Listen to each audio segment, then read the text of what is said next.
Welcome two shortcut children. आज हम करेंगे chapter number 1, resources and development. Now what are resources and how they help in development, ये यहाँ हमें समझने को मिलेगा इस चैप्टर के द्वारा। Everything available in our environment which can be used to satisfy our needs provided it is technologically accessible, economically feasible and culturally acceptable can be termed as resource.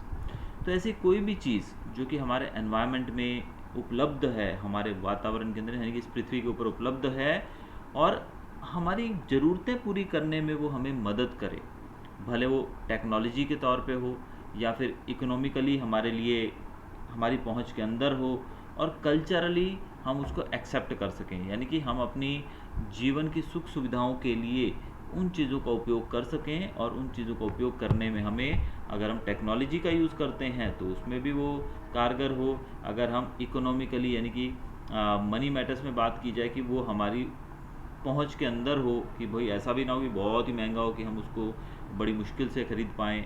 और कल्चरली यानी कि हमारे कल्चर में भी वो fit हो जाए, उसको हम रिसोर्स कह सकते हैं। फिज़िकल एनवायरनमेंट और ह्यूमन बीइंग के साथ साथ ये टेक्नोलॉजी और इंस्टीट्यूशंस में भी ये काम करे, इसको हम कह सकते हैं एक रिलेशनशिप। ये जो पिक्चर आप देख रहे हैं 1.1, this is the independent relationship between nature, technology and institutions. ये इंसानों के साथ इन तीनों चीज़ों का किस प्रकार से संबंध है वो बताया गया है। रिसोर्स देख सकते हैं आप यहाँ पर। रिसोर्स जो है वो दो तरह का होता है, एक होता है नेचुरल और एक होता है ह्यूमन यानी कि मैन मेड। नेचुरल रिसोर्सेज जो होते हैं वो रिन्यूएबल भी होते हैं और नॉन रिन्यूएबल भी होते हैं। रिन्यूएबल में वो चीज़ें आती हैं जो हमें दोबारा से मिल जाती हैं, यानी कि ख़त्म होने के बाद दोबारा खुद ब खुद बनती रहती हैं। नॉन रिन्यूएबल में वो चीज़ें आती हैं जो ख़त्म होने के बाद दोबारा बनती नहीं है या फिर उनको बनने में हज़ारों लाखों साल लग जाते हैं। जैसे कि रिन्यूएबल में बात करें, विंड, हवा, पानी, ये फिर से धरती पे आ जाता है बारिश के द्वारा पानी फिर से, तो इट्स रिन्यूएबल ओनली, ठीक है। और इसमें भी एक बायोलॉजिकल आता है। बायोलॉजिकल में आता है एक नेचुरल वेजिटेशन और दूसरा आता है वाइल्ड लाइफ। अब ये जो है ये भी नेचुरली बढ़ते ही रहते हैं। पेड़ आप काटते रहो कोई बात नहीं, फॉरेस्ट जो है वो नेचुरली भी उगते हैं। ऐसा तो नहीं है कि सब चीज़ें हम ही उगाते हैं, ऑल्दो हम फॉरेस्ट काटते ज़रूर हैं, लेकिन वो नेचुरली अगर हम उसको थोड़ा संयम से ठीक तरीके से काटें तो वो फिर उग जाते हैं। वाइल्ड लाइफ की बात करें, वाइल्ड लाइफ कंटिन्यूसली बढ़ती ही जाएगी पॉपुलेशन। नॉन रिन्यूएबल में हम ले सकते हैं मेटल्स की बात कर सकते हैं। मेटल्स वो हैं जिनको हम यूज़ कर लेंगे तो दोबारा नहीं मिलेंगे, धरती के नीचे से आप निकाल लो उसको, क्या दोबारा बन जाएंगे? वो नहीं बनेंगे। दूसरे मेटल्स वो होते हैं नॉन रिसाइकलेबल यानी कि फॉसिल फ्यूल्स वगैरह है, ठीक है।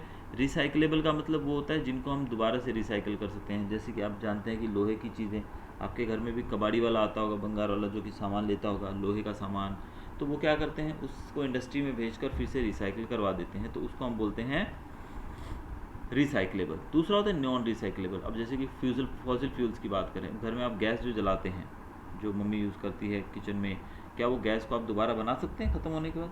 नहीं, हम नहीं बना सकते हैं उसको, दैट इज़ नॉन रिसाइकलेबल। क्या हम लोग पेट्रोल जो गाड़ी के अंदर जल जाता है, पूरा हो जाता है ख़त्म, उसको हम दोबारा बना सकते हैं? That is also non recyclable. दूसरा ये तो था नेचुरल के बारे में। मैन मेड की बात करें, मैन मेड रिसोर्सेज में आता है structures and institutions, quantity and quality. Structures यानी कि बड़ी बड़ी जो भी चीज़ें हम बनाते हैं अपनी स्किल से, उसको हम बोलते हैं इंस्टीट्यूशंस हो गई, भले वो कॉलेजेस एक्सेट्रा या फिर जियोलॉजिकल पार्क्स हो गए या फिर इंस्टीट्यूशंस रिसर्च के लिए बनाते हैं वो चीज़ें। फिर क्वांटिटी एंड क्वालिटी। अब क्वांटिटी यानी कि चीज़ों की क्वालिटी वो हमारे पास हमारे हिसाब से डिपेंड करती है कि हम कितना बना सकते हैं उसको, उसकी क्वालिटी उसकी क्वांटिटी, ये दोनों चीज़ें हमारे हिसाब से चल सकती हैं। अब the process of transformation of things available in our environment involves an interactive relationship between nature, technology and institution। तो जो हमारे environment के अंदर चीज़ें अवेलेबल हैं उनको ट्रांसफॉर्मेशन करने का जो प्रोसेस है वो ह्यूमन का रिलेशनशिप बताता है इंस्टीट्यूशन के साथ, टेक्नोलॉजी के साथ और नेचर के साथ। यानी कि इंसान जो है किस प्रकार से नेचर से जुड़ा हुआ है, किस प्रकार से टेक्नोलॉजी से जुड़ा हुआ है, किस प्रकार से इंस्टीट्यूशंस के साथ जुड़ा हुआ है, ये रिलेशनशिप हमारा जो है यही बताने के लिए यहाँ पर ये जो ट्राइंगल है उसको दर्शाया गया है। Human beings interact with nature through technology and create institutions to accelerate their economic development. क्योंकि हम जानते हैं कि इंसान जो है वो नेचर की हेल्प लेकर, यानी कि जो हमें रिसोर्सेज हैं वो हमें नेचर से मिलते हैं, उन नेचर के रिसोर्सेज का यूज़ करके ह्यूमन बींग्स हैं जो वो टेक्नोलॉजी का उपयोग करके, इंस्टीट्यूशंस जो हैं उसका उपयोग करके अपनी डेवलपमेंट के लिए इन सब चीज़ों का उपयोग करते हैं. Do you think that resources are free gift of nature as is assumed by many? They are not. Resources are a function of human activities. Human beings themselves are essential components of resources.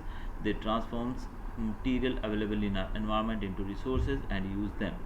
These resources can be classified in the following ways.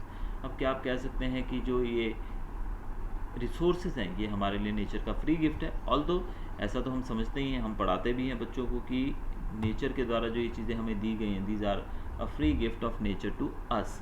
लेकिन actual में ये ऐसा नहीं है, क्योंकि इंसान जो है अपनी एक्टिविटीज़ के द्वारा, हम खुद इंसानों की बात करें तो हम भी एक रिसोर्स ही हैं, और हम इन एसेंशियल कंपोनेंट्स को, यानी कि जो हमारे वातावरण के अंदर जो चीज़ें अवेलेबल हैं हमारी पृथ्वी के ऊपर, इनको ट्रांसफॉर्म करते हैं और इनको यूज़ करते हैं अपने लिए. यानी कि आप देखिए कॉटन जो है वो ज़मीन पे उगता है, तो कॉटन उगने के बाद आप कॉटन को ज़मीन से निकाल कर, उगने के बाद उसको निकाल कर अपनी बॉडी पर चिपका कर नहीं घूम सकते हैं. इंसान पहले बड़ी अच्छे तरीके से उसको कॉटन को निकालता है खेत से, फिर उसको इंडस्ट्रीज़ में भेजा जाता है, फिर वहाँ पर उससे कपड़े बनते हैं, फिर उसको हर एक जगह पर सप्लाई किया जाता है. यानी कि इन सब एक्टिविटीज़ के अंदर इंसान जो है अगर वो ना हो तो क्या कॉटन किसी यूज़ का रहेगा हमारे लिए? बिल्कुल नहीं. तो हम भी एक तरह से रिसोर्स की तरह ही काम करते हैं, और इन रिसोर्सेज को प्रॉपर वे में, ऐसे तरीके से, इस प्रकार से बदलने में, जैसे कि हम यूज़ कर पाएँ, ऐसे तरीके से उसको मॉडिफाई करने में हम मदद करते हैं. तो ये रिसोर्सेज जो हैं इनको हम अलग अलग तरीके से बांट सकते हैं on the basis of origin, यानी कि वो कहाँ से पैदा होते हैं, बायोटिक या अबायोटिक. बायोटिक कंपोनेंट्स वो होते हैं जो जीवित प्राणियों के in the presence of air हम कह सकते हैं. अबायोटिक वो होते हैं that is in the presence of air. On the basis of exhaustibility, तो बायोटिक में यानी कि इन द हम बोल सकते हैं कि ऑर्गेनिजम्स, जो लिविंग ऑर्गेनिजम्स हैं उनके साथ. अबायोटिक में हम कह सकते हैं कि नॉन लिविंग, जिसमें मतलब बायोटिक फैक्टर्स अवेलेबल नहीं है, यानी कि लिविंग ऑर्गेनिजम्स हो गए ये अवेलेबल ना हो, उसमें अबायोटिक में आ जाएगा, जैसे एयर, वाटर, सनलाइट वगैरह, these all things are non living. तो इनके हिसाब से. और दूसरा आता है on the basis of exhaustibility, renewable और नॉन रिन्यूएबल. रिन्यूएबल वो होते हैं जो दोबारा से रिन्यू हो सकते हैं, नॉन रिन्यूएबल वो होते हैं जो दोबारा से रिन्यू नहीं किए जा सकते हैं. तीसरा है on the basis of ownership, individual, community, national and international. अब ऑनरशिप के आधार पर भी इसको बांटा जाता है कि इसके ऊपर किसका अधिकार है. एक पर्टिकुलर व्यक्ति का अधिकार है, पूरी कम्युनिटी का, पूरे देश का, या फिर पूरे विश्व का अधिकार है, उसके आधार पर भी इसको बांटा जाता है. And on the basis of status of development, potential, developed stock and reserves. अब डेवलपमेंट के आधार पे, यानी कि स्टेटस ऑफ डेवलपमेंट, उसमें भी आते हैं तीन प्रकार, potential, developed stock and reserves. अब इनको आगे हम डिटेल में पढ़ेंगे. Now types of resources on the basis of origin. Origin के आधार पे देखते हैं biotic. These are obtained from biosphere and have life such as human beings, flora and fauna, fisheries, livestock, etc. Biotic resources में वो आते हैं जो कि हमें बायोस्फीयर से मिलते हैं. किससे मिलते हैं? बायोस्फीयर से मिलते हैं, जिसमें हम ह्यूमन बींग्स आ जाते हैं, फ्लोरा एंड फोना यानी कि जीव जंतु, वनस्पतियाँ, पेड़ पौधे आ जाते हैं, फिशरीज़ यानी कि जहाँ पर फिशेज़ रहती हैं, ऐसे सोर्सेज भी आ जाते हैं, लाइफ स्टॉक्स भी आ जाते हैं इसके अंदर. Then abiotic. अबायोटिक में all those things which are composed of non living things are called abiotic. जिनके अंदर लिविंग थिंग्स यानी कि जीवित पशु पक्षी प्राणी नहीं आते हैं उसको बोलते हैं अबायोटिक फैक्टर्स, जैसे कि रॉक्स हो गए, मेटल्स हो गए, etcetera. These are non living and they don't contain any kind of biotic factor. On the basis of exhaustibility, renewable. Renewable वो होते हैं दैट कैन बी रिन्यूड या रिप्रोड्यूस, जिनको हम दोबारा से रिन्यू कर सकते हैं, रिप्रोड्यूस कर सकते हैं फिजिकल या केमिकल या मैकेनिकल प्रोसेस के द्वारा. and they are called renewable or replenishable resources. For example solar and wind energy. अब ये जो सब चीज़ें हमने यहाँ पे एग्जांपल देखा, solar energy, wind energy, water, forest, wild life etcetera, ये सब ख़त्म हो सकते हैं नहीं, इनको हम दोबारा से बना सकते हैं. आज धूप चली गई, कल दोबारा फिर आ जाएगी, हवा अभी नहीं चल रही है तो थोड़ी देर में फिर चलने लगेगी. तो दीज आर रिन्यूएबल सोर्सेज. और दूसरा है नॉन रिन्यूएबल. नॉन रिन्यूएबल में आते हैं ऐसी चीज़ें जो कि एक पर्टिकुलर पीरियड के बाद ख़त्म हो जाएंगी और फिर उनको बनाने में, ऑल्दो वो बन तो जाएंगी लेकिन उनको बनाने में मिलियंस ऑफ ईयर्स, लाखों साल लग जाएंगे। तो ऐसे जो रिसोर्सेज है वो तो हमारे ज़्यादा काम के नहीं हैं, क्योंकि अगर आज उसको हम ख़त्म कर देंगे और 1 लाख साल बाद वो दोबारा बनेंगे तो वो हमारे लिए, प्रेजेंट जनरेशन के लिए तो कोई भी काम के नहीं रहेंगे। तो इनको कहा जाता है नॉन रिन्यूएबल रिसोर्सेज। ऑनरशिप के आधार पे देखा जाए तो इंडिविजुअल रिसोर्सेज जो हैं ये वो हैं जो एक पर्टिकुलर इंडिविजुअल के द्वारा, इनकी एक व्यक्ति का जिसके ऊपर अधिकार होता है। जैसे कि फार्मर का खेत है, अब आप अगर फार्मर हैं तो आपके पास 10 एकड़, 20 एकड़, 50 एकड़ ज़मीन है, या फिर आपका घर है, आपका बंगलो है, आपकी प्रॉपर्टी है, वो सब उसके ऊपर किसका अधिकार है? आपका अधिकार है। तो वो जो इंडिविजुअल प्रॉपर्टी के तौर पे जिसको हम गिनते हैं, that is called individual resources. दूसरा आता है कम्युनिटी ऑन्ड रिसोर्सेज। ये रिसोर्सेज वो होते हैं जो कि एक कम्युनिटी के मेंबर्स के द्वारा, जैसे कि अब एक गांव के अंदर अगर हम देखें, गांव के बाहर एक नहर है जिसमें से पानी उस गांव के लोग लेते हैं, भले वो पीने के लिए लेते हैं, भले वो खेतों में लगाने के लिए लेते हैं, तो वो नहर के ऊपर, उस नहर के पानी के ऊपर पूरी कम्युनिटी का अधिकार है, पर्टिकुलर एक व्यक्ति का अधिकार नहीं है। या फिर उस गांव के अंदर एक ग्राउंड है क्रिकेट खेलने के लिए या कोई भी चीज़ के लिए, उस ग्राउंड पे सब लोगों को, पूरे गांव वालों का अधिकार है। So that is on the basis of ownership, community based. तीसरा है national resources. Technically all the resources belong to nation. तो टेक्निकली देखा जाए तो जितने भी रिसोर्सेज हैं वो सब बिलोंग करते हैं किसको? देश को बिलोंग करते हैं। तो ऐसी चीज़ें, जो ऐसी प्रॉपर्टी, भले वो पब्लिक प्रॉपर्टी है एट्सेट्रा, जो कि एक्चुअल में तो वो नेशनल प्रॉपर्टी हुई, तो वो चीज़ें जो जिसके ऊपर पूरे देश का कब्जा है, देश का अधिकार है, उसको हम बोल सकते हैं नेशनल रिसोर्स। जैसे कि रोड की बात करें, कैनल्स, रेलवे एट्सेट्रा, ये सब चीज़ें जो हैं, ये इसके ऊपर किसी एक व्यक्ति का अधिकार नहीं है, एक कम्युनिटी का अधिकार नहीं है, इसके ऊपर हम सब का अधिकार है। हमारी गवर्नमेंट ने इसको बनाया है, हमारे लिए बनाया है। इवन फॉरेस्ट हो गया, वाइल्ड लाइफ होगी, लैंड हो गया, जो पॉलिटिकल बाउंड्री यानी कि हमारे देश की जो ज़मीन है वो है, हमारा ओशिनिक बाउंड्रीज एट्सेट्रा, ये सब जो है ये हमारा अधिकार इसके ऊपर है, हमारे देश का अधिकार है, इसीलिए इनको नेशनल रिसोर्सेज भी कहते हैं। अब यहाँ पर बाउंड्रीज़ के बारे में बताया गया है कि सी बाउंड्री जो होती है ना, सी के अंदर, समंदर के अंदर, उसको गिना जाता है नॉटिकल माइल्स के द्वारा। नॉटिकल माइल्स मतलब क्या होता है? 12 nautical miles means 22.2 kilometre. 12 nautical miles का मतलब होता है 22.2 किलोमीटर। तो ये जो है टेरिटोरियल वाटर, यानी कि पानी में जो बाउंड्री मापी जाती है उसको नॉटिकल माइल्स के द्वारा मापा जाता है। ज़मीन को हम माइल्स में मापते हैं, किलोमीटर में मापते हैं, लेकिन समंदर के अंदर जो दूरी रहती है वो नॉटिकल माइल्स से मापी जाती है। Next is international resources. अब ऐसे इंटरनेशनल इंस्टीट्यूशंस भी हैं जो बहुत सारे रिसोर्सेज को रेगुलेट करती हैं, जैसे कि the oceanic resources beyond 200 nautical miles of the exclusive economic zone belong to open ocean and no individual country can utilise these without the concurrence of international institution. International institution की बात करें हम, जैसे कि WHO है हमारा, वो एक इंटरनेशनल बॉडी है, वर्ल्ड बैंक है, तो वो सब इंटरनेशनल बॉडीज़ हैं। तो जैसे कि सी बाउंड्री की बात करें, देखिए भारत का जो हिस्सा है, जो भारत जो है उसके 3 तरफ समंदर है, बे ऑफ बंगाल, अरेबियन सी और इंडियन ओशन। लेकिन कोई भी देश जो है, हम 200 नॉटिकल माइल्स, यानी कि भारत का जो दक्षिण मोस्ट पार्ट है, यानी कि साउथ मोस्ट पार्ट है, वहाँ पर हम 200 नॉटिकल माइल्स की दूरी तक जाएंगे तो चलिए उस पर लगभग हमारा अधिकार है। लेकिन 200 नॉटिकल माइल्स के बाद का जो समंदर है उसके ऊपर हमारा अधिकार नहीं है, ना ही किसी और देश का अधिकार है। तो उसके बाद का हर एक कंट्री के बाउंड्री से 200 नॉटिकल माइल्स के बाद का जो एरिया रहता है वो सरकार या किसी के भी अंडर नहीं रहता है, वो इंटरनेशनल रिसोर्स कहलाता है। तो बिना इंटरनेशनल बॉडी की इजाज़त के वहाँ नहीं जाया जा सकता, उसका उपयोग नहीं किया जा सकता है। On the basis of status of development. Status of development के आधार पर पहला है potential resources, resources which are found in a region but have not been utilised. For example, the western parts of India, particularly Rajasthan and Gujarat, have enormous potential for the development of wind and solar energy, but so far these have not been developed properly. Potential resources यानी कि development के लिए बहुत कुछ है लेकिन उसको utilise नहीं किया गया, यानी कि आपके पास पावर है लेकिन आप उसका उपयोग नहीं कर रहे हो। तो भारत के अंदर हम गुजरात की बात करें या फिर राजस्थान की बात करें, तो वेस्टर्न पार्ट जो हमारा है ना, जो सी को टच करता है, अरेबियन सी को, ये एरिया आप देखिए बहुत ही ज़्यादा यहाँ पर तेज़ हवा रहती है। अभी प्रेजेंट टाइम की अगर मैं 2021 की बात करूँ तो यहाँ पर काफ़ी सारे विंड फार्म्स लगे हुए हैं, बहुत सारे विंड फार्म्स हैं, जिससे एनर्जी की जो समस्या है हमारे देश में पूरे में बहुत ही अच्छे से दूर की गई है। तो ये एरियाज़ के अंदर यानी कि पोटेंशियल है, करने की क्षमता है, लेकिन डेवलपमेंट की नहीं गई है प्रॉपरली। तो इसको कहा जाता है पोटेंशियल रिसोर्सेज। दूसरा है developed resources, resources which are surveyed and their quality and quantity have been determined for utilization. The development resources depend on technology and level of their feasibility.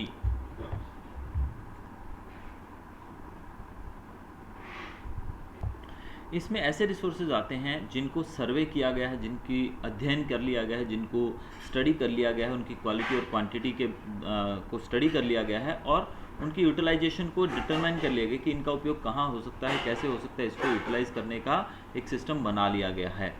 Technology के लिए, यानी कि भले इंडस्ट्री में use किया जाए या किसी भी तरीके से उसका यूज़ किया जा सकता है। These are called developed resource, यानी कि इनका ऑलरेडी यूटिलाइजेशन के लिए इनकी क्वालिटी चेक, क्वांटिटी चेक हो चुका है कि इसकी क्वालिटी कैसी है, इसका उपयोग कहाँ कहाँ हो सकता है, इसकी क्वांटिटी कितनी है, कितने समय तक हम इसको यूज़ कर सकते हैं, कहाँ कहाँ कर सकते हैं, इसको बोलते हैं developed resources.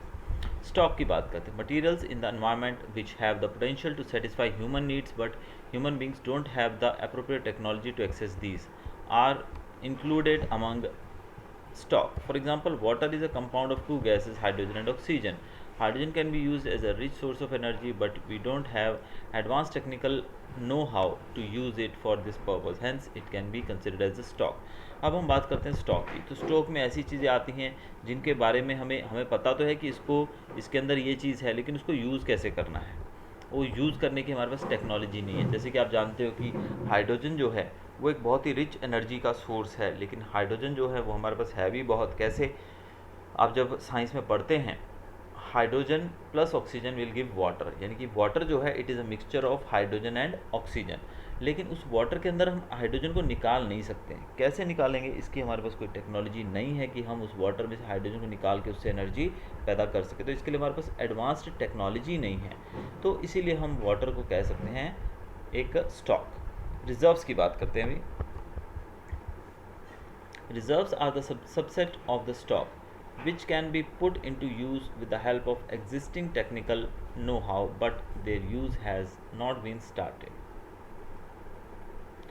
These can be used for meeting future requirements. River water can be used for generating hydroelectricity power, but presently it is being utilized only to a limited extent. Thus, the water in the dams, forests, etc. is a reserve which can be used in future. Reserves में वो चीज़ें आती हैं जो हम एक तरह से स्टॉक ही मान सकते हैं। रिजर्व एक स्टॉक का एक पार्ट है। स्टॉक हमने देखा कि उसकी ऐसी चीज़ें जिसके बारे में हमको टेक्नोलॉजी नहीं है हमारे पास कि हम उसको उपयोग कैसे करें, लेकिन रिजर्व्स में वो चीज़ें आती हैं जिसके बारे में हम जानते हैं, उसके बारे में उसको यूज़ करने के लिए हमारे पास टेक्नोलॉजी भी है, लेकिन हम उसको यूज़ जिस एक्सटेंट तक, जिस मात्रा तक हमें उसको यूज़ करना है, हम नहीं कर रहे हैं। हमें पता है उसका उपयोग कैसे होगा, लेकिन हम कर नहीं रहे हैं। जैसे कि वाटर जो है, जो कि नदियों के अंदर है या डैम्स के अंदर है, उन वाटर के बारे में हमें पता है कि इसके अंदर सिर्फ हम इसका उपयोग इरिगेशन के लिए नहीं करेंगे, हम इससे बिजली भी पैदा कर सकते हैं और इस बिजली का उपयोग बहुत तरीके से किया जा सकता है। लेकिन हम हाइड्रो इलेक्ट्रिसिटी इससे प्रोड्यूस कर रहे हैं, लेकिन बहुत ही कम मात्रा में कर रहे हैं, बहुत ज़्यादा मात्रा में इसका उपयोग नहीं किया जा रहा है। तो इसीलिए हम इसको रिजर्व में भी कैलकुलेट करते हैं। Now, development of resources. Resources are vital for human survival as well as for maintenance for the quality of life. It was believed that resources are free gifts of nature. As a result, human beings use them indiscriminately, and this has led to the following major problems. अब resources जो हैं वो बहुत ही ज़रूरी हैं human survival के लिए, यानी कि रिसोर्सेज नहीं होंगे तो हमारी लाइफ क्वालिटी धीरे धीरे गिरने लगेगी और होपफुली कि ये हमारा जो जीवन है बहुत ज़्यादा इससे दुख में पहुंच सकता है। बहुत ज़्यादा डिफ़िकल्ट टाइम्स हम लोग फेस करेंगे आने वाले समय में अगर हम रिसोर्सेज को ध्यान से यूज़ नहीं करेंगे।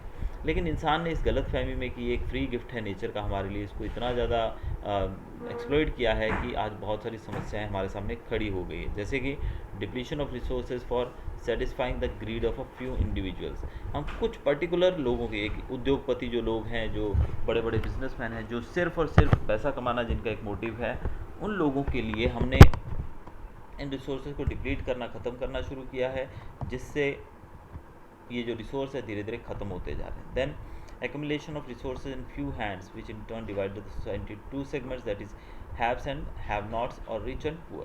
अब accumulation यानी कि ये जो रिसोर्सेज हैं ऐसे तो इनके ऊपर सबका अधिकार है, आपका भी है, मेरा भी है, हर एक भारतीय का, हर एक इस विश्व के व्यक्ति का है।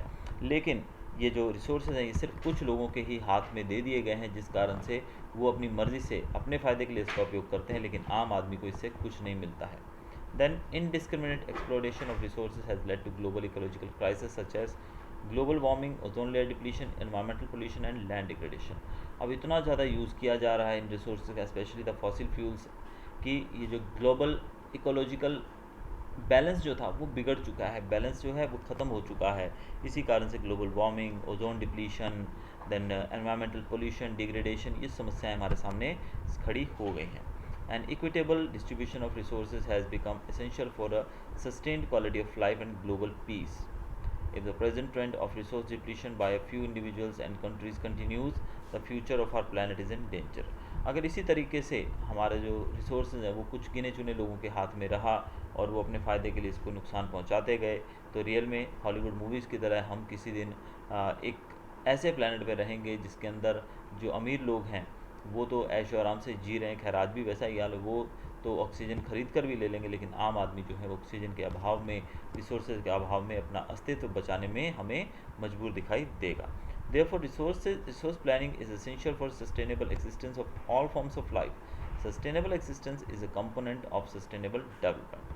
तो हर एक व्यक्ति जो है वो सस्टेनेबल एग्जिस्टेंस का मतलब होता है कि हम उतना ही यूज़ करें जितने में हम जीवित रह सकें, यानी कि जो एक्स्ट्रा हम करते हैं वो यूज़ ना करें, जितना हमारे लिए ज़रूरी है उतना ही। अब देख, खाना हम खाते हैं, हम जितना हमें भूख है उतना ही खाना खाते हैं, उससे ज़्यादा नहीं। लेकिन जब हम शादी ब्याह में जाते हैं जहाँ हमने मे भी कवर दिया होता है, पैसे दिए होते हैं, तो हम सोचते हैं भाई आज तो खा लो जितना खा सकते हैं। तो वो चीज़ें नहीं होनी चाहिए, हमें उतना ही यूज़ करना है जितना हमें ज़रूरी है हमारे लिए। इसको कहा जाता है सस्टेनेबल डेवलपमेंट। और सस्टेनेबल एग्जिस्टेंस के लिए हमें ये चीज़ें जो हैं जितनी यूज़ होनी चाहिए उतनी ही करनी चाहिए, उससे ज़्यादा नहीं। लेकिन आज हम क्या है, डेवलपमेंट की दौड़ में इतने ज़्यादा पागल हो चुके हैं कि हम सस्टेनेबल डेवलपमेंट की पॉलिसी को भूलते जा रहे हैं। अगर हम ऐसे ही चलते रहे तो कमिंग जनरेशन्स के लिए ये जो रिसोर्सेज हैं ये नहीं बचेंगे।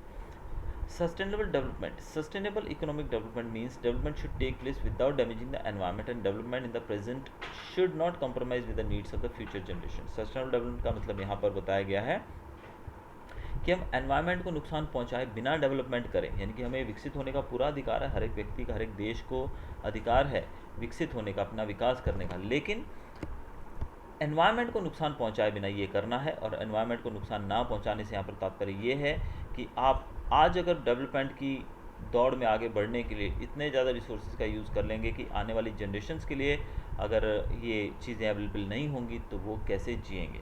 इसके लिए हम बहुत सारे मेरे ख्याल से आप लोगों ने, एक एडवर्टाइजमेंट आती थी टीवी के ऊपर, एक बच्चा अपने फादर के साथ जाता है, जब वो रेलवे स्टेशन पे, सॉरी रेलवे ट्रैक, फाटक जो रहता है, क्रॉसिंग रहती है, वहाँ पर जो रुकते हैं तो फादर जो है गाड़ी बंद नहीं करते हैं, लेकिन वो बच्चा गाड़ी बंद कर देता है, चाबी ऑफ कर देता है। तो फादर पूछते हैं पापा बच्चे ये क्या किया, तो बोलता है कि पापा आप तो आज यूज़ कर रहे हैं पेट्रोल, लेकिन जब मैं बड़ा हूँगा तो मुझे भी तो गाड़ी चाहिए ना, मैं क्या गाड़ी में धक्का मार के चलाऊँगा गाड़ी। तो इस तरीके से सस्टेनेबल डेवलपमेंट की गाड़ी होगी लेकिन पेट्रोल नहीं होगा, ठीक है, तो गाड़ी का कोई मतलब नहीं है। तो इसलिए पेट्रोल का यूजेज आज अगर हम कम करेंगे तो कमिंग जनरेशन के लिए वो अवेलेबल होगा। आगे हम पढ़ेंगे रियो डी जेनेरो की अर्थ समिट के बारे में, जो कि 1992 में हुई थी, और कुछ और ऐसे ही टॉपिक्स के बारे में हम देखेंगे, but that will start tomorrow.